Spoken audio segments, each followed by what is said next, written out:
Julius Caesar was an important figure in the history of Rome because he helped to bring about the end of the Roman Republic. For 450 years, Rome had not been ruled by a single person, but instead had elected officials, a senate, a system of checks and balances, and a political system that kept one person from having all the power. Julius Caesar was a successful general who conquered territories outside of Rome and helped turn Rome into a large empire.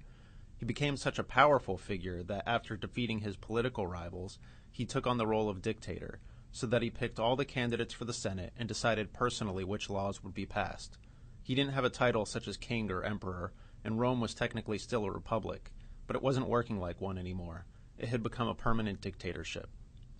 Julius Caesar was assassinated in 44 BC.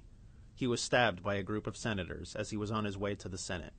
The assassins said they were killing him to bring back the republic. Shakespeare's play, Julius Caesar, isn't about Julius Caesar the character so much as it is about the assassination and what happened afterward. The two people responsible for the assassination are Cassius and Brutus. Cassius's motives are pretty simple. He hates Caesar because Caesar doesn't like him, and he resents Caesar's power. So his motives are personal, but he knows he can only get away with killing Caesar if he can get enough people to believe that the assassination is for the good of Rome. In order for that to happen, he needs his brother-in-law, Brutus. Brutus is the central figure in the play.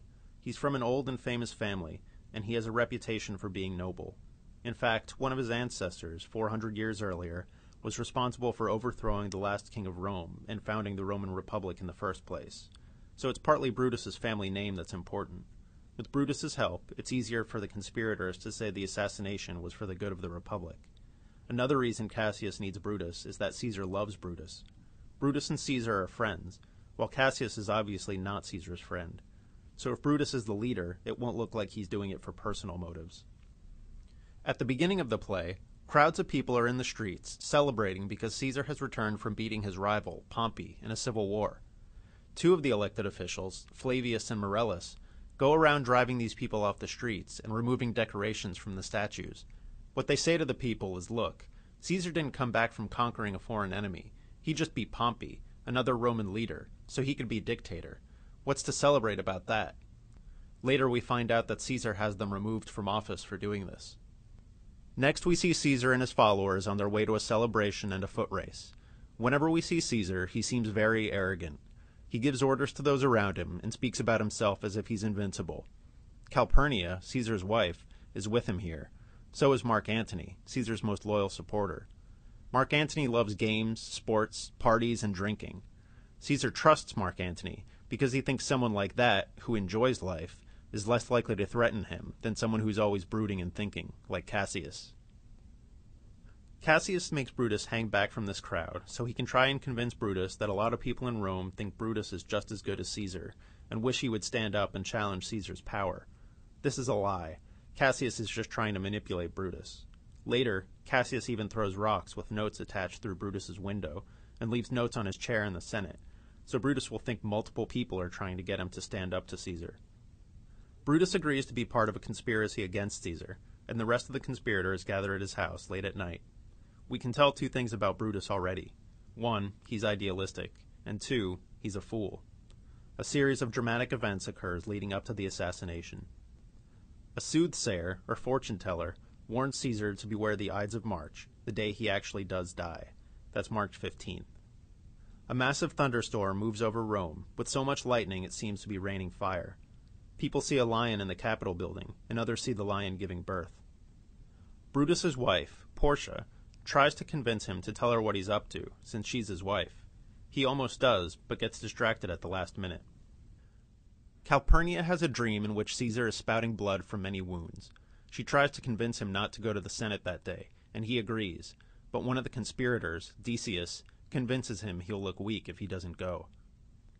A man named Artemidorus gives Caesar a paper telling him about the plot, but he can't get Caesar to read it. All of these events suggest two different interpretations. The first is that even though all of these things might have stopped the assassination, it's as if there are higher powers that are moving events towards Caesar's murder, meaning its fate. The second interpretation is that Caesar could have avoided being killed. His fate wasn't predetermined. But his arrogance caused him to ignore all these warning signs, so his death was his own fault. The way the assassination occurs is that Caesar is on his way to the Senate, together with a crowd of people, including the conspirators, who are going to the Senate too because they're senators. Before they get there, a conspirator named Metellus gets down on his knees and asks Caesar to bring back his brother, whom Caesar banished. Caesar refuses, and Brutus and the others crowd around Caesar and kneel. Then they all stab Caesar, one after the other, starting with a senator named Casca and ending with Brutus. Caesar says, "Et tu, Brute," meaning, "You too, Brutus," and then dies. The populace goes wild as the news spreads. Mark Antony first runs away, but then sends a servant to ask if he can safely come and ask them the reasons for the assassination. Cassius and the other conspirators all want to kill Mark Antony too, but Brutus says no, that will seem too violent. Now that Caesar is dead, Mark Antony won't stay loyal to him.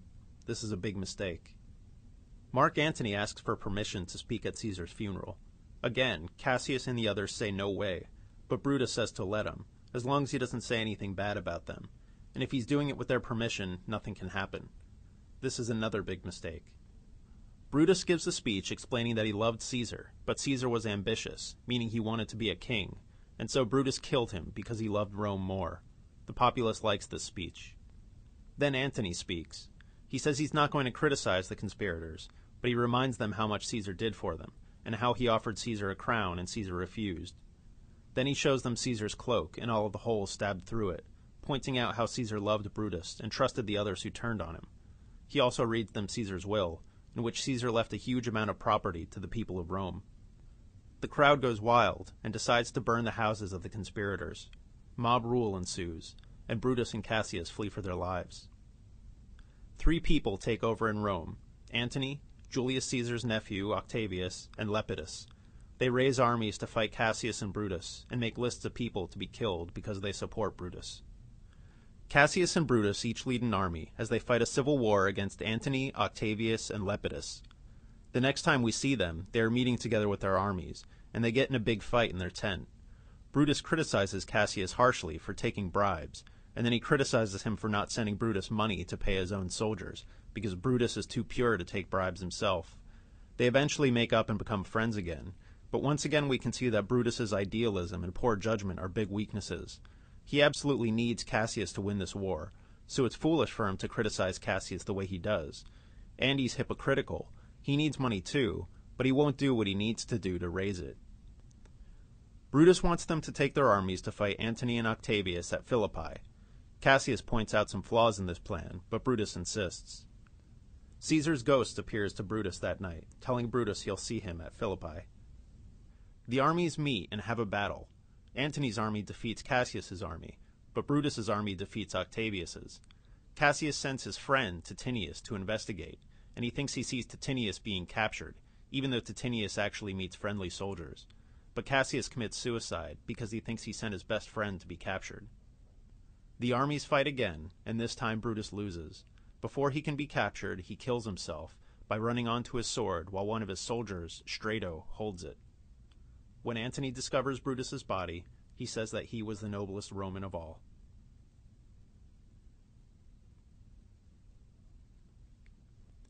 For more information about Julius Caesar, check out the Julius Caesar SparkNote on SparkNotes.com. For a translation of the entire play into modern English, go to No Fear Shakespeare at nfs.sparknotes.com.